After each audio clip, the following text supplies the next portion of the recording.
Here's how to sell a stock on Robinhood. It's a pretty simple process. So I own a little bit of Apple. I can click on that stock to go to it. And then instead of buy over here, I'll see a sell tab. We click sell and we have some of the same order types that you have in buy, like limit order, etc. But if you just want to make a sell order, you can do that. And you can do it in dollars or shares. Now in this case, I'm going to keep it at dollars. At the bottom here, it'll actually tell me how much I have available of that stock.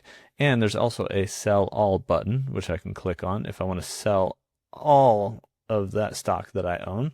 But let's say I just want to sell $1 of Apple. It'll tell me about how much quantity-wise that is. I can then review the order, and it'll kind of tell me exactly what's going to go down with this order.